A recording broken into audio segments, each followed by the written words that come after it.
Cuando tomamos una decisión de compra, ¿qué es lo que nos empuja a comprar? ¿Solo el precio? ¿Solo la funcionalidad del producto? ¿O hay algo más? O tal vez hay otras fuerzas que nos dicen, cómprame, cómprame, o no me compres, y no nos damos cuenta. Por ejemplo, imaginémonos que alguien quiere un celular y está en una tienda y dice, señor, ¿tiene un celular, por favor? ¡Ting! Me gusta. ¿Ese celular tiene las aplicaciones que yo necesito? Ah, sí, qué bueno. ¿Y tiene la potencia, la carga suficiente? Ah, sí, qué bueno. ¿Y cuál es el precio? Ah, bueno, no está mal. A ver, déjame verlo más. No sé, hay algo que pasa, no sé qué es, pero ¿tiene otro celular? A ver. Oh, sí, me gusta. ¿Y tiene las aplicaciones que yo quiero? Sí. ¿Y tiene la carga, la energía que yo quiero? Sí. ¿Y tiene los programas que yo quiero? Sí. ¿Y cuál es el precio? Bueno, el precio entre los dos es más o menos el mismo. A ver, déjeme mirar un poco más.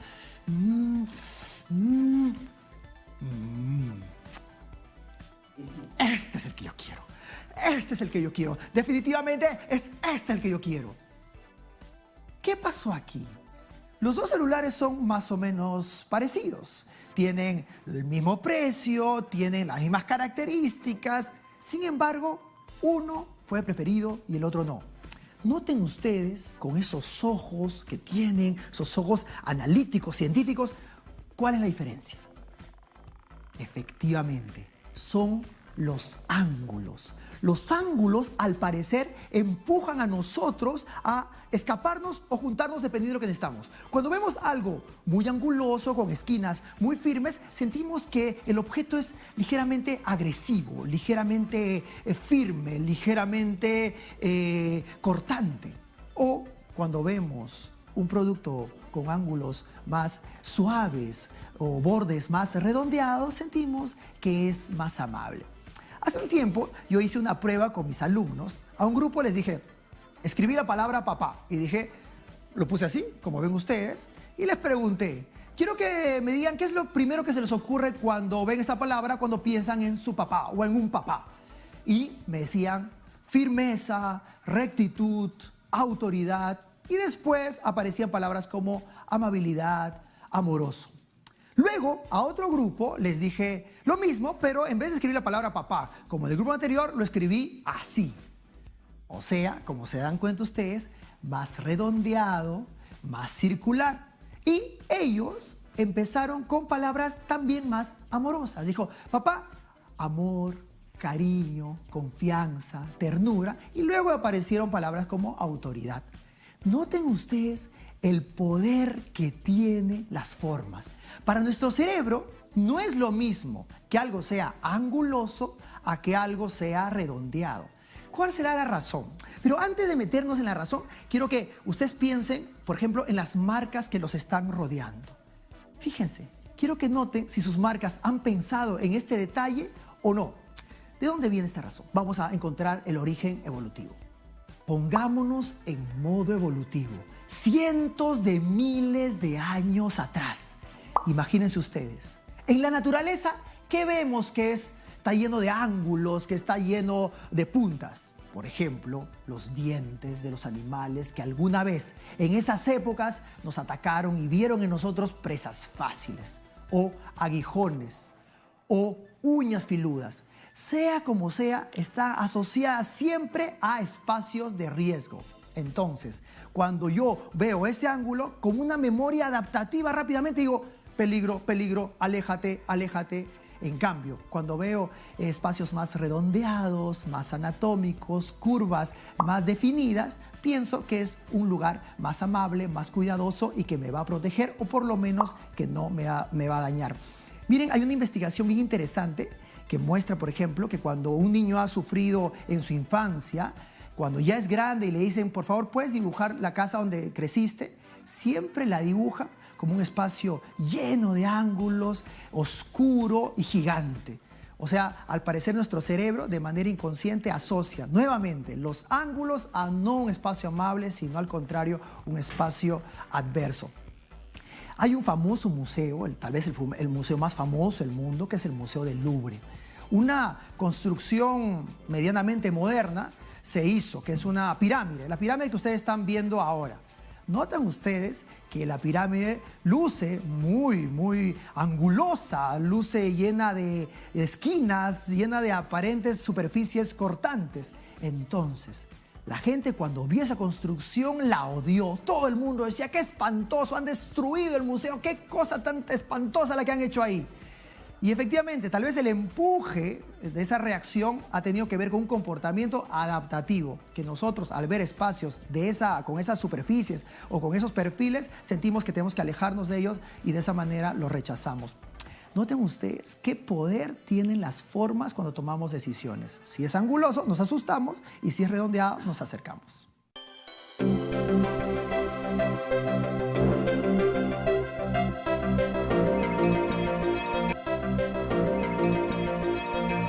Y seguimos hablando de curvas, de ángulos, con un especialista en marketing. Esta vez estamos con Rodrigo Delgado. ¿Cómo estás, Rodrigo? ¿Qué tal? Bienvenido. ¿Qué tal, Miguel? Mil gracias por la invitación y felicitarte por tu programa. Estamos súper contentos aquí porque estamos hablando de ciencia funcional, o sea, de cómo las cosas, cómo tomamos decisiones. Y a veces uno puede decir, ¿pero qué tiene que ver la forma cuando yo compro algo? ¿Tiene que ver o no tiene que ver? Por supuesto que tiene mucho que ver. Es un tema súper interesante.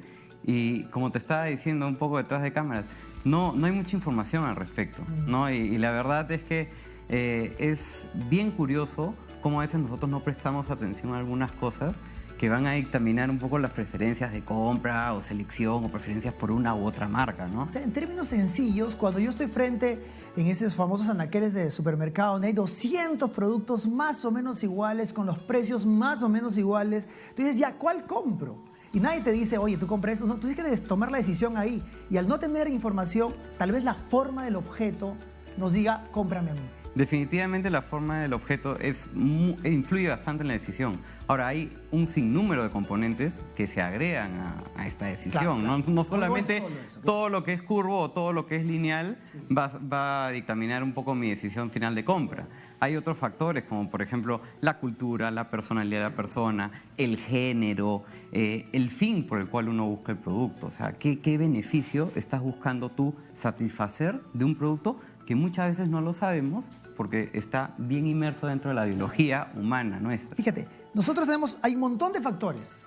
El factor ángulos o el factor redondeado, ¿cómo afecta? ¿Con cuál me voy? ¿Es verdad que hay una conexión directa con la circularidad? Yo me acerco a la circularidad y me alejo del anguloso. Así es. Mira, todo esto nace de la parte biológica, que tú muy bien eres muy especialista, y de las improntas que tenemos. ¿Qué es una impronta? La impronta es una experiencia que te deja una huella imborrable en tu vida, ¿no? Y hay estudios que dicen que desde los 0 a 8 años de edad, nuestras experiencias van a regir entre el 70 y 80% de nuestro comportamiento de vida. Entonces, claro ejemplo, para ponerlo un poco en materia, de niños, ¿no? Siempre nos dicen, oye, no agarres el cuchillo, cuidado con la punta de la mesa, no agarres el tenedor, juega mejor con una pelota. Entonces, desde ahí, sin darnos cuenta, sabemos que todo lo curvo es más seguro y lo que termina en punta es una amenaza, nos puede hacer daño. Miren ustedes lo que nos cuenta Rodrigo, qué interesante. O sea, además del comportamiento biológico, o sea, del recuerdo biológico de las cosas angulosas, de las garras, también existe una impronta de tus primeros 8 o 10 años, ¿no? 8 años. O sea, efectivamente, la gente pudo no haberse cortado nunca, sin embargo, sabe que lo anguloso le va a hacer daño porque de niño nos han dicho, cuidado con esa mesa, cuidado con esas cosas. O sea, ya se queda grabado en tu inconsciente. Es la paranoia, ¿no? Y claro, es la preocupación de los padres que no quieren que nada le pase a sus hijos, porque también eso es biológico. El defender a los nuestros, el proteger a los nuestros de todos los peligros. Porque tiene nuestros genes. Claro. Ahora, otra cosa muy importante también es que se han hecho experimentos y estudios que han revelado que efectivamente nuestro cerebro tiene una preferencia por las curvas. O sea, tanto la Escuela de Medicina de Harvard como la Johns Hopkins de Baltimore en Estados Unidos, que es una de las mejores en medicina, desarrollaron un experimento que se llama La Bella y el Cerebro. A ver, cuéntanos, cuéntanos. ¿Esto qué significa? Agarraron a distintas personas dentro de una galería de arte y les empezaron a mostrar imágenes de distintas estructuras o esculturas de formas irregulares, algunas curvas, otras lineales, otras mezclas. Entonces ahí, con estos componentes que miden las ondas cerebrales y distintos, la kinestesia, ¿no? de todos los sentidos nuestros, dictaminaron que las formas circulares tenían una preferencia porque despertaba mayor atención en las personas y había más actividad en el cerebro de estas. O sea, había despertaba al parecer emociones positivas. Mire, qué interesante. O sea, les mostraban imágenes. Así es. Las imágenes, si tenían formas redondeadas, Redondeadas. generaba una sensación de paz cerebral. Así es, así es. Y esto se traduce también hasta cuando nosotros queremos crear un logo de una marca. Claro. O sea, las formas geométricas tienen significados o tienen asociaciones con algunas cualidades, como por ejemplo los círculos tienen mucha relación con la unidad, ¿no? El amor, la comunidad, emociones positivas. En cambio, un triángulo, un rectángulo, un cuadrado tienen ya connotaciones más frías, formales, como el profesionalismo, agresividad, poder, ¿no? Rodrigo, y a mí se ve esto bastante evidente cómo han cambiado los logos de los bancos, sin mencionarlos, ¿no? Pero ha sido bien evidente cómo antes, en los 80, se buscaba que el banco se vea fuerte, porque en un ambiente tan movedizo, uno lo que necesitaba era un banco fuerte, poderoso. Sólido, ¿no? Sólido, esa es la palabra, sólido. Y entonces usaban letras que lucían sólidas, con bases gruesas, anchas, angulosas, ¿no? Y ahora se han redondeado. Eso te iba a decir. ¿Y después qué pasó? Se redondean. La famosa fuente del Comic Sans. ¿Por qué hacen esto? Comic Sans, claro. Esto lo hacen por algo muy sencillo. Tipo de letra, ¿no? Exacto. Una de las cosas más difíciles de venderle a la gente es o temas de bancos o temas de seguros. Hay hasta en compañías de seguro que ya ahora para vender utilizan dibujos animados, ¿no? ¿Y por qué esta fuente de letra en los bancos? Para eliminar o disminuir ese temor de lo desconocido ante un futuro cliente, claro, ¿no? Entonces, y no se sienta engañado o habrá algo detrás de esto, ¿no? Y eso es muy importante. Y no solamente es tomando tu ejemplo de los bancos, no solamente es la fuente, Miguel, es también el color. Claro. No sé si te has dado cuenta, pero la gran mayoría de los bancos, salvo uno u otro, tienen todos el color azul. Y el color azul, yo sé que es otro tema porque son colores, pero también tiene un significado. No, pero mira lo interesante de saber qué pasa en el cerebro cuando ven algo. Uno dice, ya, yo utilizo los colores que más o menos se me ocurren, que se ve bonito, la letra que más o menos No, hay toda una suerte de conocimiento que va a generar una percepción de las personas sobre algo. Y eso es lo bonito del marketing. No solamente es un componente, es toda una suma de esfuerzos. Tiene que haber cierta consistencia en todo lo que tú hagas. O sea, si tú... Pero pensando un poco en el consumidor, y eso es importante. Si tú estás del lado del consumidor, también tienes que saber que esas son estrategias que se usan. Sí. Y tú tienes que conocerlas. Entonces, si tú eres un consumidor que ves la neurona, tienes que entender qué se está usando detrás y puedes estar ligeramente precavido. Ahora, no puedes estar, o sea, aún sabiendo eso, es difícil protegerse. O sea, tu cerebro solo está pensando, ¿no? Lógico, estás haciendo una lluvia de ideas, el brainstorming, que si bien, por eso siempre lo fomentan, ¿no? O sea, no hay idea tonta, sino tonto que no lanza la idea, ¿me entiendes? Entonces, toda idea vale y al final de 100 puede salir esa única, pero esa única opción no te va a salir nunca al comienzo. Claro. Tendrías que ser un superdotado, ¿no? Exacto. Ahora, regresando un poco al tema de las curvas, ¿no? Esto no quiere decir que todo lo que sea curva va a sobreponer lo que sea lineal o angular. Va a depender de lo que quieras decir. Lógico, hay un montón de productos en los cuales el irse hacia la tendencia de las curvas no ha dado tanto resultado. Por ejemplo, ¿no? Hay una marca de autos que lanzó una versión de camioneta nueva que antes era cuadradona, ¿no? Con vértices, y la quisieron estilizar un poco en la parte curva. ¿Para qué? Para que sean más las mujeres que compran esa versión de camioneta. ¿Pero qué pasó? Resultó que las mujeres preferían la cuadradona a la curva. Entonces uno dice, oye, pero ¿por qué pasa esto? Si lo curvo es más esterilizado, tende a gustarle más a la mujer. Resulta que cuando tú ves un producto de afuera hacia adentro, tienen significados distintos. Claro. La camioneta, viéndola de afuera, te da temor por las puntas y todo. La rechazas. Pero cuando estás adentro, tiene un significado de que esas puntas que tú ves de afuera te protegen. Entonces te sientes más seguro y por eso... O sea, quien la usa le da el poder. Y el quien la ve es el que va a recibir el poder del otro. Lógico, entonces naturalmente nadie quiere recibir algo con puntas, ¿no? Claro. Pero claro, el que lo está usando sí tiene mucho que ver, ¿no? Mira la cantidad de información que hay ahí en nuestra toma de decisiones, cómo nosotros debemos de calcular ese tipo de cosas cuando diseñamos un producto o un servicio. Los celulares es un ejemplo fabuloso y abrumador sobre eso. Sí. Sobre cómo han ido cambiando, se han vuelto no solamente más delgados por la capacidad tecnológica, sino también los bordes lo más suavecitos posibles. O sea, yo he visto mucha gente que, el diseñador trabajó tanto en este celular y luego compra un armazón de plástico para protegerlo que ha transformado absolutamente la creación original, ¿no? Pero mira las carcasas de celulares que Sí, las hoy en día carcasas. hasta tienes la forma del conejo, que las orejas sobresalen en el celular y tú dices, Dios mío, o sea, ¿Dónde entra y ¿dónde qué está la bolsillo entra? practicidad acá?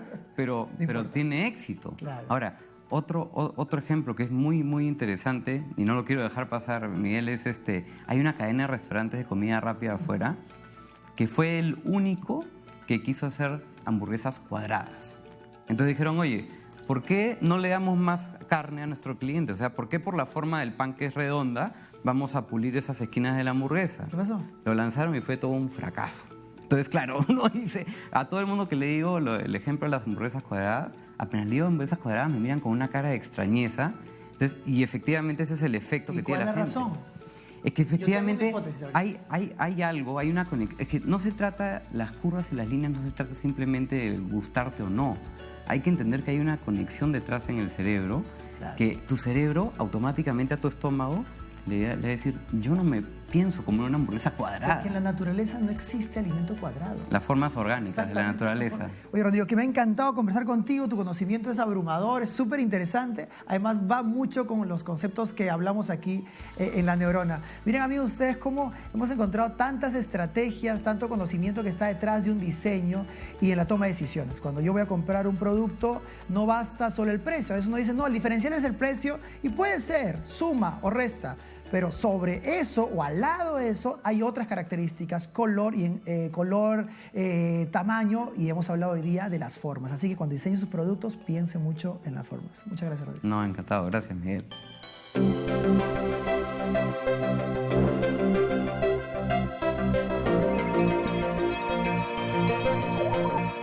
¿Sabías que muchos diseñadores de celulares buscan hacer los equipos lo más curvos posibles, haciendo que sus esquinas y sus bordes sean redondeados, ya que un equipo que está tan a la mano como el celular debe transferir amabilidad cuando se sostenga?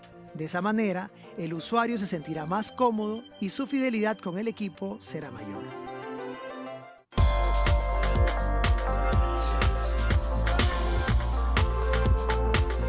La rara del día de hoy es comportamiento adaptativo. Yo sé que ustedes van a decir, pero no hay forma, Miguel, que esa frase la utilice en el día a día, un día en la calle. Amigos, aunque no lo crean, sí se puede, porque todo se puede cuando uno utiliza su cerebro al 100%. ¿Qué significa comportamiento adaptativo? Comportamiento, o sea, estamos hablando de una reacción, de una acción que tenemos que nos ha permitido adaptarnos en el medio, en la evolución, en los cientos de miles de años. Por ejemplo, cuando yo veo un objeto puntiagudo, instantáneamente entro en precaución. ¿Pero por qué? Porque en los cientos de miles de años de evolución he asociado esos objetos con algo peligroso. Dientes, uñas, aguijones. Otro comportamiento adaptativo tiene que ver, por ejemplo, cuando veo un color, el color rojo.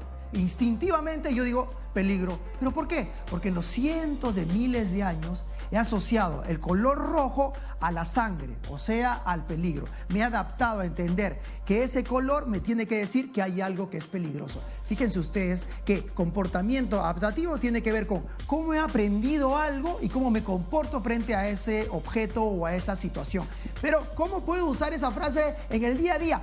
Por ejemplo, Imagínense que se les fue el tren, y paran el bus y el bus no para y están misios para tomar un taxi. ¿Qué hacen? Empiezan a caminar por la calle, día oscuro, no hay luz, están caminando y en eso aparece el señor ladrón. El señor ladrón aparece y extrae de su bolsillo un objeto anguloso, punzocortante, y les dice, dame la plata, dame la plata. En ese momento tú sabes lo que está pasando, sabes cuál es la reacción evolutiva, y entonces de ti sale un comportamiento adaptativo. Y le explicas al ladrón y le dices, señor ladrón, su objeto anguloso está extrayendo de mí un comportamiento adaptativo de defensa. Va a reaccionar de mi cerebro la amígdala, la cual va a decir que aparezca el cortisol, que es la hormona que me va a hacer un animal. Voy a reaccionar de una manera poco... Entonces, por favor, ¿puede ocultar usted su objeto anguloso? Por favor. Él va a entrar en un calambre cerebral porque nunca recibió tanta información junta, se va a quedar congelado, que también es otro comportamiento adaptativo, y mientras se queda congelado ustedes corren, solo corran. Luego él, cuando reacciona, despierta, va a decir, oye, no sé qué ha pasado, me he enamorado de la ciencia. Pero bueno, esas son cosas de las raras que suceden. Esta fue la rara del día de hoy, comportamiento adaptativo.